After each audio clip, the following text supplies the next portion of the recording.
L'un des principaux problèmes de l'élevage au Sénégal est l'accès à une alimentation de qualité, ce qui se traduit par une altération de la santé du bétail et une diminution de la production de viande et de lait.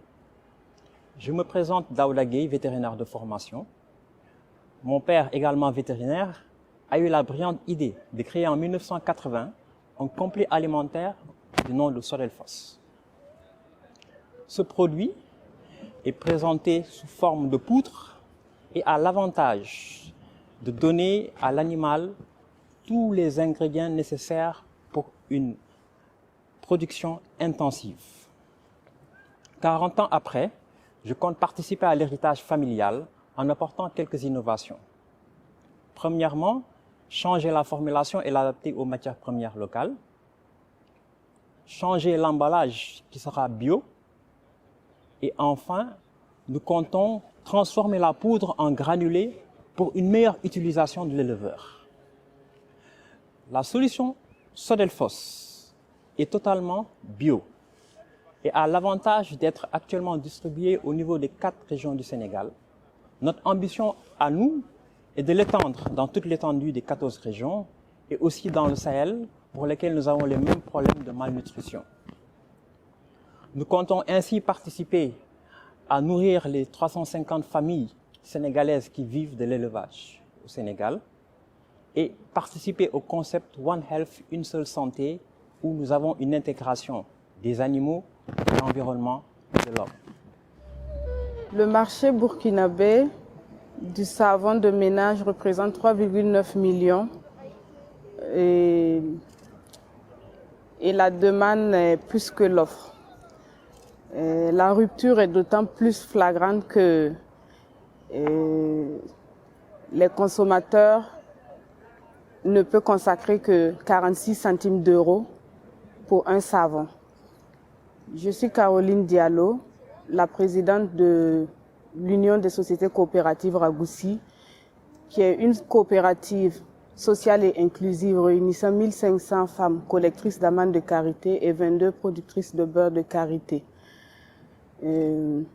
Notre vision, c'est de proposer un savon de ménage 3 en 1 pour la douche, la lessive et le nettoyage. Nous proposons un savon de 400 grammes et en termes de rapport qualité-prix, sur le marché, nous sommes bien positionnés. Aujourd'hui, je suis ici parce que nous avons un besoin de financement de 100 000 euros, toute chose qui va nous permettre d'acquérir une chaîne de production complète qui puisse nous permettre de produire à grande échelle, et cela va permettre donc d'améliorer les conditions de vie des femmes membres de la coopérative.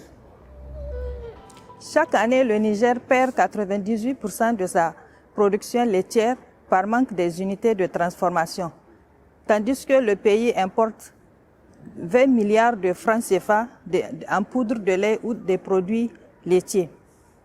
Et, fille d'éleveur que je suis, je me suis sentie interpellée et j'ai créé en 2017 une entreprise de transformation du lait en fromage et yaourt de meilleure qualité.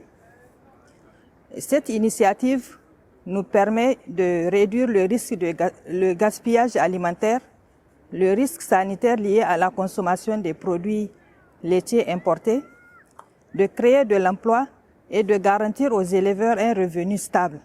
Et notre vision, c'est de rendre accessible à chaque Nigérien des produits laitiers à base du lait local de meilleure qualité et à leur offrir aussi un meilleur rapport qualité-prix. Pour cela, nous avons besoin de 200 000 euros pour atteindre nos objectifs. Merci. La maladie du soda et toutes les maladies liées au sucre seront en 2023 la 7e cause de décès selon l'OMS. Cet enjeu me préoccupe. Pourtant, au Cameroun, les ventes de soda continuent à représenter plus de 70% des ventes des boissons non alcoolisées. Voilà pourquoi j'ai décidé, moi Yves Bitama, ingénieur d'affaires, fils d'agriculteur, de m'engager dans cette problématique. J'ai proposé, j'ai structuré une entreprise qui produit et vend du jus de fruits naturel. Dans le but, premièrement, d'offrir sur le marché des boissons plus nutritives, plus saines. Dans un second but, c'est de proposer plus d'emplois dans les chaînes de valeur des fruits forestiers domestiqués en amont et en aval. Et le fruit que je propose est le meilleur sur le marché. L'impact qu'il aura, c'est de pouvoir générer plus d'1 million de litres de jus à vendre chaque année pour dévier en fait plus de 1 250 000 personnes sur 2 marchés Yaoundé-Douala pour les transférer vers des boissons plus saines, moins gazeuses, moins sucrées. L'impact est énorme au niveau des consommateurs et dans toute la filière. Vous pouvez me suivre sur osefarm.net. Bonjour, je m'appelle Haïté Azavon, je suis du Togo et je suis ici pour vous parler d'une opportunité, avec en toile de fond l'affranchissement économique de l'Afrique. Vous le savez tous, l'Afrique regorge d'épices les plus délicieuses et variées. Mais aujourd'hui, la population consomme un cube produit à base de produits synthétiques et chimiques. Un cube qui n'est pas de chez nous, un cube qui n'est pas produit par nous, un cube sur lequel nous ne gagnons rien, un produit bourré de sel, un produit bourré de sel et de produits chimiques. Et pourtant, il est le seul sur le marché. Aujourd'hui, ça va changer. Je vous propose AfriCube, une alternative saine, locale et abordable. AfriCube est issu de l'agriculture africaine et adapté à notre mode de consommation. Il est très bon pour la santé et rehausse le goût de nos plats. Il est abordable à 25 francs CFA. Il contient très peu de sel. Il est vecteur de croissance et d'emploi. Il est produit en Afrique pour la consommation locale. Aujourd'hui, AfriCube, c'est 25 employés, 20 tonnes produits annuellement et déjà 5 millions d'unités vendues dans le monde. Avec votre $1 million, je serai capable cette année de installer une usine de transformation moderne au nord du Togo qui nous permettra d'augmenter en termes de quantité et de qualité. Je serai capable de recruter du personnel compétent. Je serai capable de sécuriser mon approvisionnement en matières premières et surtout d'organiser une énorme campagne de publicité pour dire que le changement, c'est maintenant. Mon rêve, c'est de devenir un véritable champion local au Togo et susciter le consommer local à grande échelle. Consommons local pour une rémunération juste des petits exploitants et une alimentation saine et durable pour tous. Je vous remercie. Au Burkina Faso, 1,5 million de personnes sont atteintes de maladies cardiovasculaires ou présentent un risque élevé de celles-ci. On estime qu'un adulte sur 3 souffre d'hypertension artérielle. Je suis Régis Quintra, j'ai longtemps travaillé avec les producteurs et j'ai eu envie de repenser à un modèle de santé basé sur une économie de coopération qui valorise un bouillon traditionnel à très forte valeur nutritionnelle et qui lutte efficacement contre l'hypertension artérielle. Top Soumala est la marque de notre bouillon traditionnel que nous avons mis sur le marché et qui permet de faire vivre des femmes membres de coopératives dont certaines sont veuves. Aussi, la valorisation des graines du néré en bouillon traditionnel permet au mieux de préserver cette plante sauvage aux mille vertus. Notre vision est de pouvoir donner une alternative de consommation saine à une population croissante et soucieuse de son bien-être et ainsi préserver un patrimoine culinaire à très forte valeur nutritionnelle et thérapeutique. Je vous remercie. Bonjour, je suis Madame Sek, Khadija Toussar. Je viens du Sénégal et suis la cofondatrice de la ferme piscicole et agricole de Mbawal. Alors, pourquoi la pisciculture? Le Sénégal bat le record de la consommation moyenne de poissons par habitant avec 29 kg contre 20 à l'échelle mondiale. C'est dire qu'il présente une source essentielle de protéines pour la population, mais également de revenus et d'emplois. Face à ce constat, nous avons la problématique de la baisse des ressources halieutiques nationales et les conséquences immédiates et terribles qu'elle entraîne.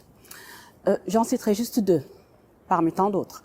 Nous avons le renchérissement du prix du poisson sur les étals quand on en trouve et la perte des emplois favorisant l'immigration clandestine des jeunes pêcheurs. C'est ce qui a motivé ma reconversion pour relever le défi d'une pisciculture innovante et résiliente. La surpêche n'est pas près de disparaître. C'est pourquoi nous devons intensifier notre démarche pour maximiser l'impact social qu'il présente.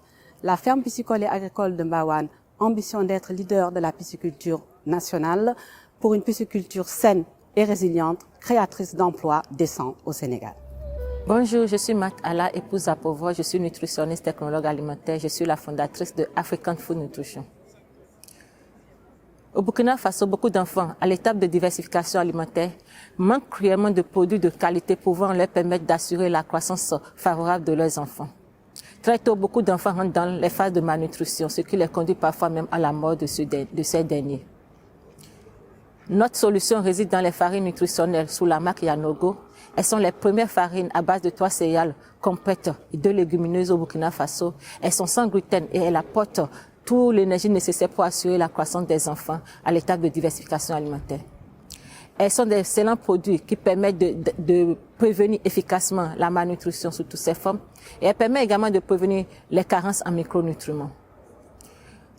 Actuellement, nous impartons plus de 960 enfants par an au Burkina Faso.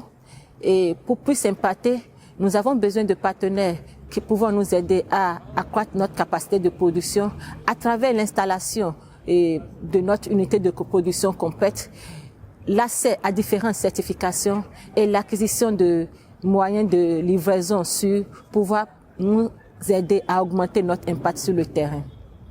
Notre ambition est de devenir un acteur clé dans la réduction du taux de mortalité lié à la malnutrition au Burkina Faso et en Afrique, et ainsi de participer à l'équilibre nutritionnel de la population au Burkina Faso et en Afrique. Je vous remercie. Bonsoir, je m'appelle Maoussi Simone Assoklé, je suis béninoise de nationalité et la fondatrice de Bénin Agrotrans. En Afrique de l'Ouest et plus particulièrement au Bénin, plus de 3 millions de femmes transforment des poissons fumés en utilisant des bois, ce qui affecte leur santé et aussi l'environnement. Ma mère a été transformatrice de poissons et j'ai assisté à sa santé détériorée à cause de l'absorption de ces fumées au cours de la transformation. Alors je me suis posé une question. Combien de personnes vais-je encore assister tomber malades à cause de cette technologie? Alors, j'ai dirigé mes études universitaires sur la transformation et la conservation des produits alimentaires.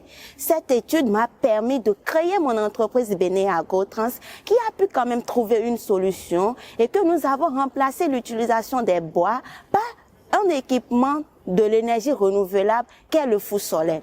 Avec ce four solaire, on a éliminé l'utilisation des bois et aussi comparé à la tradition d'utilisation des bois, on a réduit l'émission de CO2 de plus de 90%.